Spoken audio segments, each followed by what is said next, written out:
Ecclesiastes says, "What gain has the worker from his toil? I have seen the business that God has given to the children of man to be busy with. He has made everything beautiful in its time. Also, he has put eternity into man's heart, yet so that he cannot find out what God has done from the beginning to the end. I perceived that there is nothing better for them than to be joyful, and to do good as long as they live. Also that everyone should eat and drink, and take pleasure in all his toil. This is God's gift to man. I perceived that whatever God does endures forever. Nothing can be added to it, nor anything taken from it. God has done it, so the people fear before him. That which is already has been. That which is to be already has been, and God seeks what has been driven away." Ecclesiastes is a very interesting book. The passage I just read is from chapter 3. It is rightly in the wisdom section of the Bible, and a little bit like Proverbs, but in my opinion more like James. Ecclesiastes is very thematic, and that's important because if you read through it, all sorts of things will happen, but one of them is he just keeps bringing this up. But he's not bringing it up making a sustained argument, like in the book of Job, or in the New Testament, like most of the letters in the New Testament. He's bringing it up as a kind of wisdom, a kind of repetition, like a song, if you will, coming back to a chorus. And the writer of Ecclesiastes touches on so much vanity, the vanity of wealth, especially in light of the fact that legacy is absurd, because we don't know who's going to come after us. The vanity of honor before others.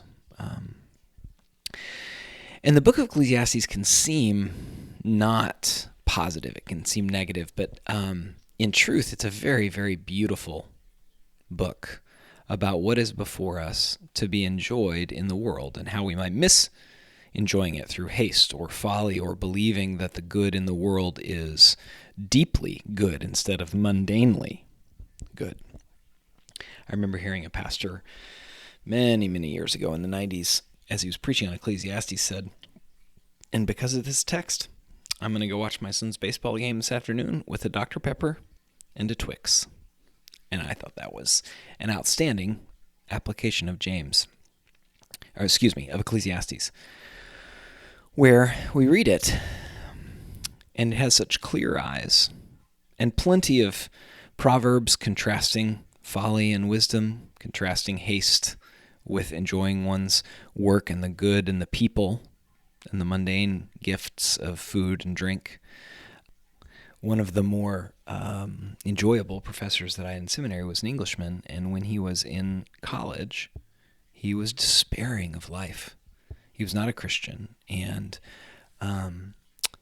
he was walking along the cliffs of Dover, if you've ever seen, in England, and thinking about the despair that accompanies life, the existentialism, if you will, the dread that accompanies being human. And a friend invited him to a Bible study, and they were studying Ecclesiastes. And he didn't know that there was such honesty in the scripture about all of the things we could humanly be led to despair over.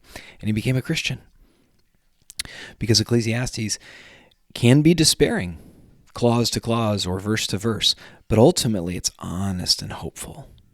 And its honesty and hopefulness remind us that there is good available, beginning with fearing God. It's the closest that Ecclesiastes comes to telling or preaching or describing the gospel, is reminding us to fear God and to trust him in all seasons, though it is different to trust him in a season of despair as opposed to a season of plenty.